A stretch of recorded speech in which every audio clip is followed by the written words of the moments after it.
1972 se hace una reestructuración de las dependencias del Instituto Nacional de Antropología e Historia. En ese momento empezó a surgir la inquietud de tener un departamento que fuera con una visión más democrática. Queríamos que la participación de los investigadores en la investigación fuera libre.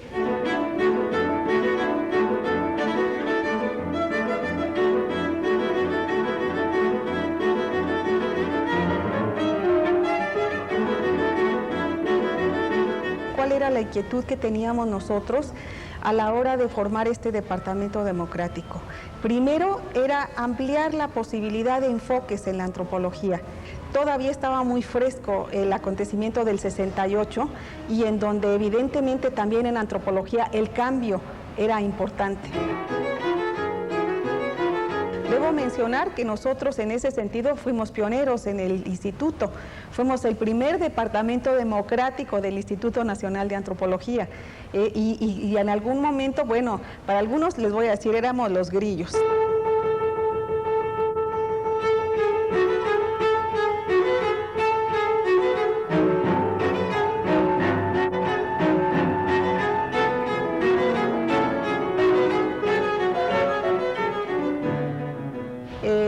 Los objetivos de la DEAS es entonces hacer investigaciones que esclarezcan problemas de interés para la etnología y la antropología social y en ocasiones con la posibilidad de hacer algunas propuestas que permitan resolver algunos problemas y sobre todo también hacer propuestas que se encaminen a rescatar, a difundir el patrimonio cultural intangible. Estoy investigando hace ya algunos años la mitología, el parentesco, la ritualidad entre los indígenas otomíes. Trato de establecer a través de los mitos cómo las personas viven su pasado, cómo transforman su pasado también, cómo entienden la transformación del pasado para poder sobrevivir, para poder contar historias, para poder entender su presencia en ese lugar y en este mundo. Estar hablando con ellos es estar en presencia de un grupo que asistió el crecimiento, la riqueza de que fue la civilización prehispánica, la que estuvo asentada en el centro de México, y asistió también a su decadencia.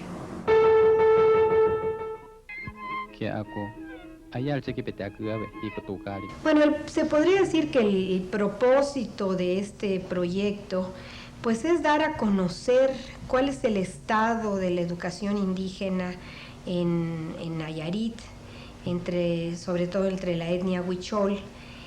¿Qué cambios se han dado pues en los últimos 30 años y en donde uno de los factores de cambio mayores es la educación? También pues muy preocupada en ver hasta qué punto se toman en cuenta los saberes de los niños, los saberes que ellos traen a través de la educación no escolarizada, informal o familiar, como se le quiera llamar, ver hasta qué punto se toman en cuenta estos saberes para su propia educación o se incorporan en el currículum de la primaria.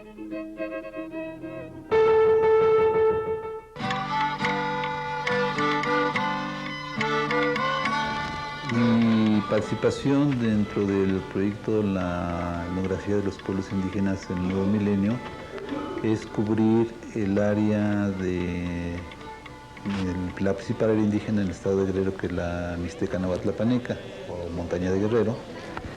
En la actual fase del proyecto vamos a desarrollar una investigación sobre las nuevas formas de religiosidad y las formas de la normatividad jurídica de los pueblos indígenas.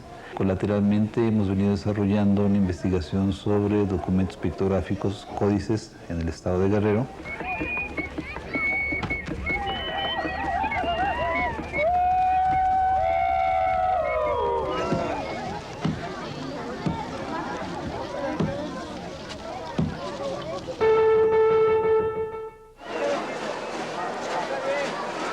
me he encontrado con este interesantísimo grupo de la danza de los concheros. A mí lo que me interesa es el fenómeno religioso alrededor de este grupo. Yo lo he relacionado con un movimiento que se llama de la mexicanidad, en la cual quieren reivindicar los antecedentes prehispánicos, creando toda una nueva mitología acerca de esto.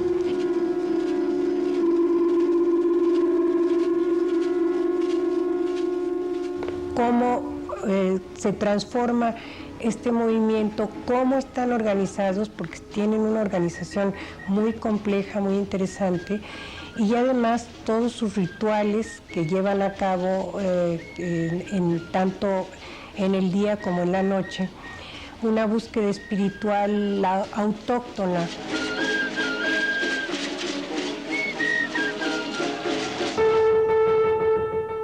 Queríamos ir más allá de los grupos con los que normalmente se había trabajado, que eran los grupos indígenas, y entonces lanzarnos más hacia la parte campesina y empezar también a hacer estudios urbanos. Esto se refleja mucho en el carácter de la libertad de la investigación.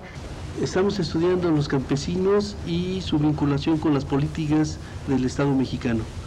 El Estado mexicano ha cambiado el artículo 27 constitucional, lo reformó en 1992 con la intencionalidad de modernizar al sector tradicional del campesinado. El Estado mexicano pretende modernizar a esos campesinos a través de dos grandes vertientes. Una de ellas es a través de la manera en que se van a asociar los ejidatarios y los inversionistas, los empresarios mexicanos. Y por el otro lado, el proceso de modernización de los campesinos tiene que pasar por el mercado de tierras. En la actualidad, muy pocas personas se dedican a hacer estudios de esta naturaleza, ¿no? Y mucho menos estudios de alcance regional que plantean una serie de problemas teóricos y prácticos, ¿no?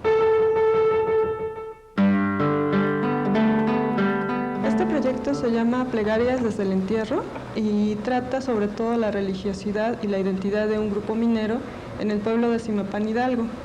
La Iglesia Católica ya no tiene el primer lugar, digamos, en devotos. Entonces, estamos viendo en Zimapán, Hidalgo, en este municipio, el ingreso de iglesias protestantes desde los años 60 y nos preocupa principalmente cuál es el interés de los mineros por cambiar de religión.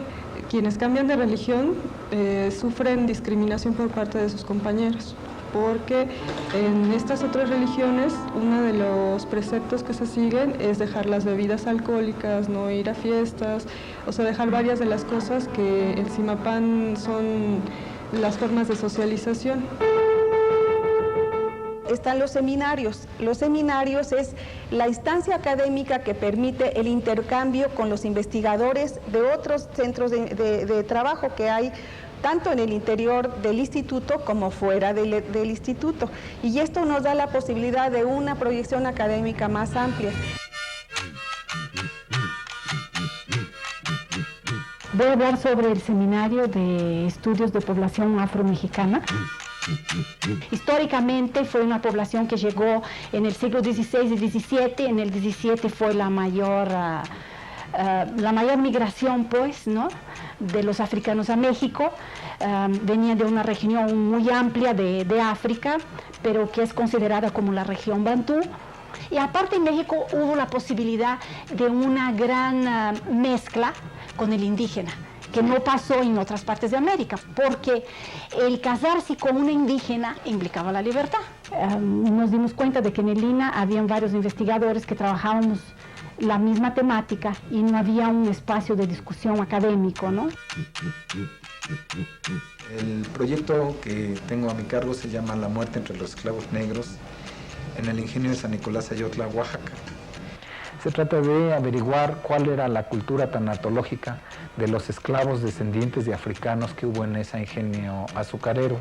Encontrar el cementerio donde estuvieron enterrados esos esclavos para, al analizar sus restos óseos, las condiciones de vida que tuvieron esos esclavos y adicionalmente su cultura tanatológica, si es que encontramos alguna evidencia cultural en los restos arqueológicos, ¿no?, y óseos.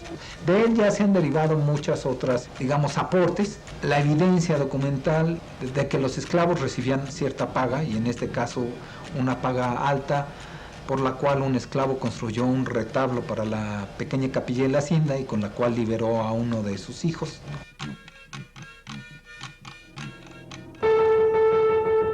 Para lo académico tenemos las áreas que aglutinan a los compañeros que generalmente están compartiendo temas comunes. Y yo creo que lo importante del trabajo que nosotros realizamos es una reflexión sobre cómo vive el pueblo los problemas de salud y enfermedad, cómo los enfrenta y cómo hace uso de los distintos recursos curativos que existen. Esto ha hecho pues que también se haya mezclado con otros aspectos como es el de la religión. En la medicina tradicional cae muchas veces en el campo de lo religioso. Considero que una investigación muy completa sobre el espiritualismo trinitario mariano y sus funciones en la sociedad mexicana.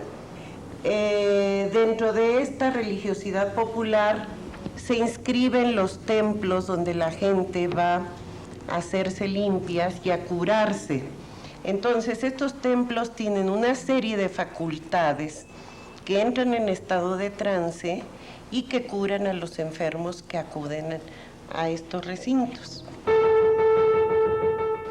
El dinamismo con el que se dan los fenómenos sociales en la Ciudad de México, por ejemplo, varía en su zona rural y en su zona urbana. Entonces el proyecto de educación entre los adolescentes ha querido precisamente contraponer lo que sucede en el ámbito urbano con lo que sucede en el ámbito rural para poder entender cuáles son los mecanismos en que las generaciones adultas transmiten sus valores, su visión del mundo, su identidad a las generaciones de renuevo. Y entonces la adolescencia también ha sido una etapa que se ha alargado, o sea que, y de hecho que ha hecho se ha presentado en las sociedades actuales como una etapa de la vida que antes no existía. De la niñez, por medio de los ritos de paso, se procedía a integrarse a los niños a la sociedad de adultos. En la actualidad, estos ritos de paso, este cambio de estatus de niño a adulto pasa por el periodo de la adolescencia, y en este proyecto pues es lo que hemos querido establecer con todo cuidado, cuáles son esas características y ese procedimiento con el que los adolescentes se convierten en miembros adultos de su comunidad, de su cultura, de su sociedad.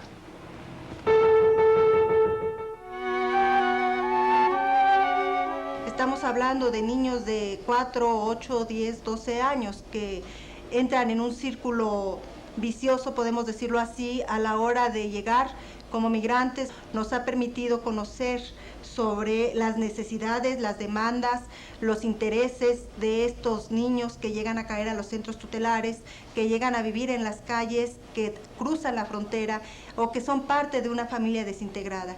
El otro sector que se ha trabajado es el sector religioso, o el aspecto religioso, mejor dicho, en donde también se ve qué es la resiliencia, y este es un concepto en donde se trata de ayudar por medio de la religión a los menores de edad a salir de ese estado en que llegan a caer por las drogas, por la desintegración familiar, por la prostitución, por la pornografía, por todas estas cosas violentas que se llegan a dar en la frontera norte.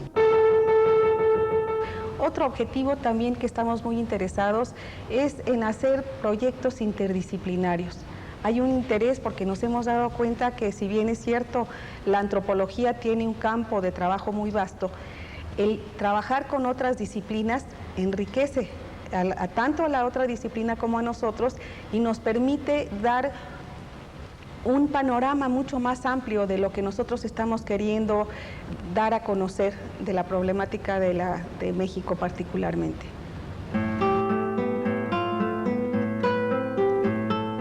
Y entonces se tomó como proyecto piloto el Cerro de la Estrella, debido a que el Templo del Fuego Nuevo está en condiciones de mucho deterioro. En especial interés pues tendría que verse los asentamientos urbanos que han invadido esa zona y el patrimonio vivo.